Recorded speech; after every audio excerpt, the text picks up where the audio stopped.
Hello everyone and welcome back to the channel. I'm sure you're wondering what in the world is this video. Well, as you saw, I reacted to the first episode of Season 3 of Mando, and that video was... Oof, that was a struggle to get up past Disney. I have not been able to get my reactions to episodes 2 and 3 up without getting blocked. So today I'm here with a different kind of video where I'm just kind of going to break down what I liked and didn't like from each episode. Going through, it's not going to be a full breakdown bit by bit. It's just going to be the things I like, the highlights of the episode, the low points, things like that. I'm also going to be looking at episode 4 today, which I wish I had filmed a reaction after seeing it. If you've seen the episode, you know. Obviously, spoilers ahead. Alrighty, so starting off with episode 2, we've got The Mines of Mandalore. And so for this one, I did record my reaction, like I said, but Disney keeps blocking it, so I might throw some of those clips in this video, we'll see. First and foremost, I was not prepared to go to Mandalore so fast. I figured that would be kind of more of an overarching multi-episode journey over. He just kind of got there really fast. Mando does make the comment about growing up on Concordia with the watch, which I think is funny because... Never been there either. I grew up there, on that moon. Because I lived with a bunch of crazy people. But yeah, I thought fixing IG-11 would be a bigger issue this season. Mando said he needed a droid to escort him and check the atmosphere, and I was joking when I said he was going to go to Peli, but then that's where he ended up going, and she gave him R5. And yeah, and for me, the replacing Grogu's little bubble on the ship for R5's droid port feels like backtracking to me. I mean, you explicitly made a point in Book of Boba Fett to point out that it's a bubble for Grogu now, and then it's a droid port again. I think it would have been better if you had had them split up longer, like if they didn't reunite in Book of Boba Fett, and Din had a droid that he kept there, and then he gives up the droid when he gets Grogu back. But whatever. I love that Mandalore is literally a map from Destiny, from just being a desolate wasteland to only really having the one way in or out, and just being this big chasm with a bunch of platforms to jump from and jump down. On top of that, just like Destiny, there's a ton of mindless enemies that just charge at you. It doesn't matter what weapon you're holding, they're going to try and beat you with a club anyways. And here we can also see Din still doesn't have a hold on the Darksaber. It's still fighting him. So I'm curious if we're ever going to get to that point where he accepts it, kind of like how we see on the poster where he looks confident holding it, or if he's going to give it up and give it to someone else. Who knows? I thought the creature design on this guy right here was really cool. He's so unique and weird, and I'm sure it's a Star Wars character from the expanded universe that I'm missing out on and don't know. But overall, it's a cool design. It was gross. I cringed at when he was taking Jarn's blood for whatever reason. He also had a pretty good jump scare with his introduction, which got me, as you'll probably see here. God damn it, I knew it was coming and it still got me. I love how sick Bo-Katan is of this man. She blames him for everything bad that's gone in her life. So when she sees that ship, when Grogu comes to go get her, she is immediately, how she makes the comment, you know, let's get rid of him once and for all. But then, of course, she sees that adorable face and she can't help but go assist. And with her assistance, we see that she's got no problem with the Darksaber. It might be fighting Din and he's struggling with what to do with it and how he wants to use it. You know, he doesn't want to be the ruler. No, she picks that thing up and she's been waiting for this.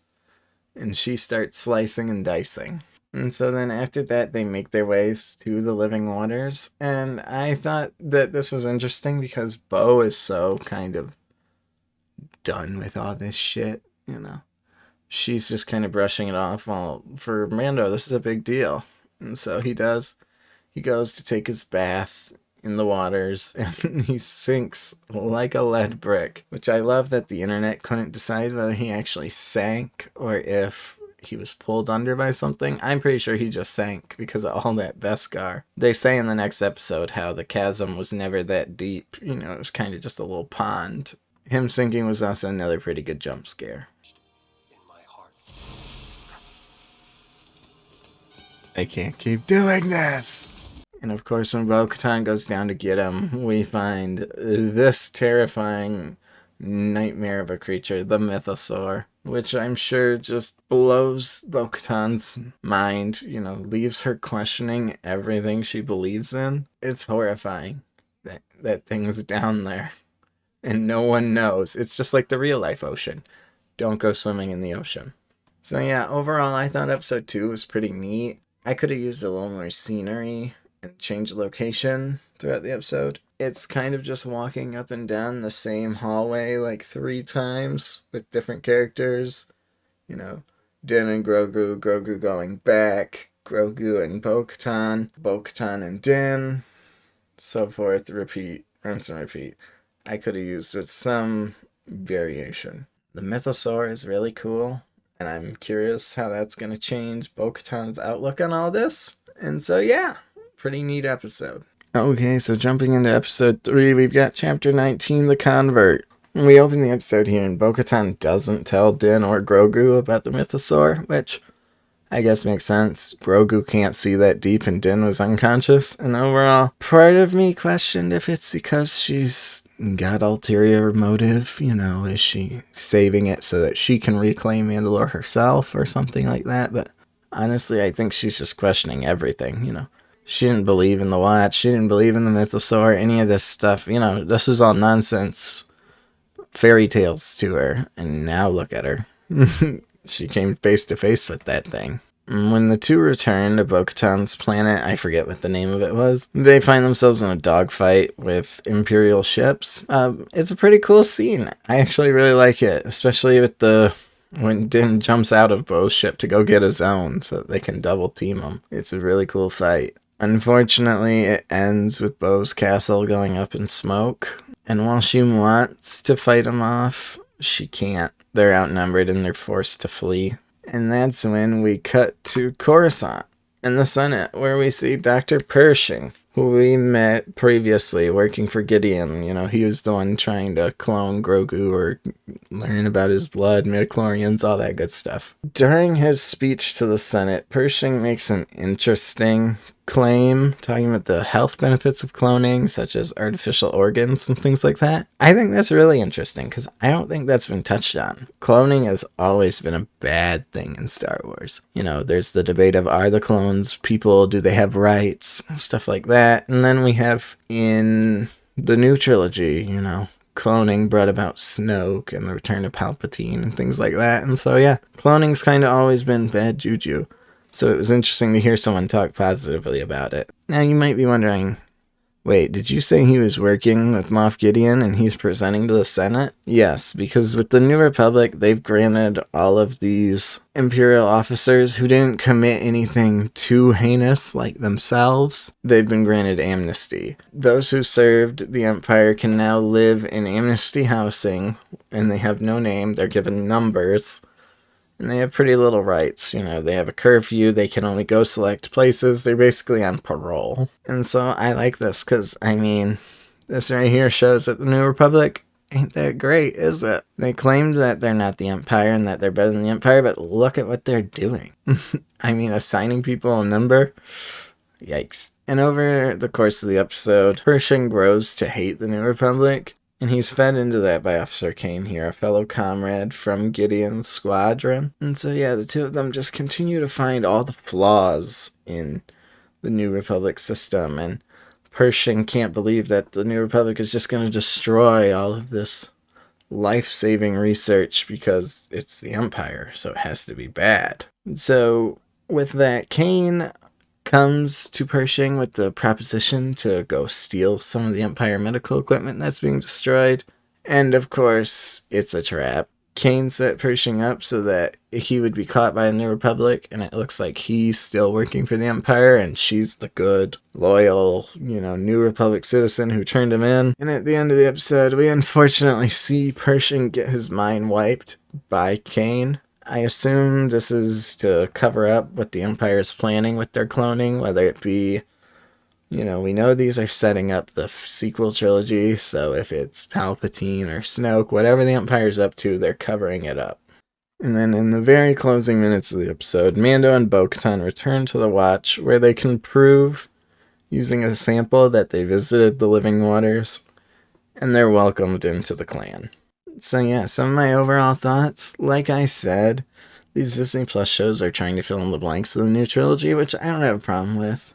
It's just like how the Clone Wars improved the prequel movies by filling in the gaps and questions. This episode is also what I like to call Andor Jr., because hopefully you've all seen Andor. If you haven't, go watch Andor. Andor is really good, and it highlights, that there's no good or bad. Well, there is good or bad, but it's all a gray area. The Rebellion's not perfect, and neither is the Empire. Same here. Empire is bad, objectively, but is the New Republic really that better? And then another takeaway I had from this episode is that this show doesn't always have to follow Mando. This has some of the worst reviews of the series, and I assume because people say it's boring, it's slow, where's Din Djarin and Bo-Katan? You know what? It doesn't always have to follow him. Like I said, I'm curious to see how this fits into the narrative the show is telling, and whether it will factor into this show, or if it factors into one of the other upcoming series. So yeah, overall, episode 3, a pretty good time. Like I said, Andor Jr. Go watch Andor. Please. Okay, episode 4, chapter 20, The Foundling. Like I said at the start of the video, I wish I had recorded my reaction for this one. This episode was a good one. It had so many fun and cool moments. I'm not going to be talking about them in order. I'm just kind of going to be talking about them from what I liked most to least. So first things first, I got to get this out of the way. We were introduced to the idea in Book of Boba Fett that Grogu survived Order 66 somehow, but we never knew who rescued Grogu. And by God, they let us know here in a flashback where we see that it was Ahmed Best playing his character Kelleron Back, which, if you don't know, is a character from this YouTube series that they had called Jedi Temple Challenge. It was for kids. It was a game show. It was a fun little thing, but they had Ahmed Best hosting. And if you don't know who Ahmed Best is, he is the actor who he was the body of Jar Jar in Star Wars Episode 1, The Phantom Menace. And so this man got so much hate by disgusting fans and things like that, and so it is awesome to see him make a comeback here. Just look at this with the dual sabers. That's so cool. And I was so scared. I thought he was gonna die because we haven't seen him past episode 3. I wasn't even sure if this show is canon. They say, it is hardy it's funny, but is it really? And so yeah, his whole rescue of Grogu, really cool. Love it for Ahmed Best. Such a good scene. Bo-Katan is interesting because I don't think she loves the Watch. I think she's hesitant because she knows they're crazy. They are still a cult who doesn't let you take your helmet off. I mean, that thing's probably killing her, right? Because she takes that thing off all the time. She's been wearing it now for the last 2 days. It's squeezing her head. But I think she's unsure of what she wants. She knows that the Watch is crazy, but she wants the companionship. She's been alone in her efforts so far otherwise. I think it's also interesting that she opens up and tells the truth about the mythosaur to the armorer. It makes you question still, is Bo-Katan friend or foe? Same with the armorer. I get bad vibes from her. I think maybe it's just because she's kind of the leader of this cult and enforces it the hardest. Grogu also appears a little unsure of his place. He chose not to be a Jedi, but I don't think he loves Dad's friends either. Din puts him in this sparring match with what we'll realize is Paz's kid, and Grogu is just kind of passively there. Not exactly thrilled or excited to fight, so. And I don't think he likes being left behind like he was this episode because, the Creed says he's too young. So, yeah, I don't think he's as into it as maybe Din is. That being said, the dinosaur, the bird thing that they fight this episode really makes me question, why do you live here? There are how many planets on the galaxy? I know this is probably empty, you've got claim of the land, but man, both times we've seen this planet now, everything here is trying to eat you. I wouldn't want to live here. Bo-Katan following it, though, was really cool. When everybody else's jetpacks failed them and she comes flying in with the ship. It did make me question, though, are her and Din the only two with ships? Like, there's no other vehicles to chase this thing? Because the Watch mentions later that this has happened before and they just keep losing foundlings to this thing. The babies at the end were pretty silly, but overall, I think they're fitting for Star Wars. It was really fun how Bo-Katan said, I found you 3 new foundlings, and they're these giant creatures. But who knows? Maybe Bo-Katan will be getting herself a mythosaur, and the 3 Mandalorians will come riding in on these things. I think it's interesting that the foundling they rescue is Paz's son, because Paz has been so antagonistic to Din in both Book of Boba Fett and this season, because he's so sworn to the Creed. And so I'm sure that cemented Din and Bo-Katan's place within the Watch. There's no question of if they're going to be kicked out or not. Unless they take off their helmets. This didn't happen in the episode. This is a screenshot from elsewhere, but I think it's interesting that Din appears to still not be comfortable with the Darksaber. I was really expecting him to pull that thing out when they were chasing the big bird dinosaur. But instead he just pulls out the little vibro knife and slices it, which got the job done. But I thought he was going to whip this thing out and just, start slicing. So yeah, overall my thoughts were, I thought this episode was pretty exciting. It's a short one. You could argue that it's filler. It's just kind of chasing this dinosaur. But we do get the Grogu flashback and justice for Ahmed Best. He deserves the world. This is awesome for him. I'm also curious how much time we'll spend with the Watch this season, as I was kind of hoping Mando would lean more towards Bo-Katan's side of, these guys are crazy, and I want to be able to take my helmet off. Is Mando even realizing these flaws? Like I said, I think Grogu is a little uncomfortable with it, and I think Bo-Katan is maybe starting to get a little brainwashed. Seeing the Mythosaur really just shook up all her values. So yeah, those are my thoughts on Season 3, Episode 4 of The Mandalorian. Overall, I think Season 3 is in an interesting place. We're still working on it. We're still developing. We'll see where it goes from here. If you want to see more of my coverage on The Mandalorian, don't forget to like, subscribe, and hit the bell to know when that next video is coming. Thank you for watching, and I'll see you in the next one.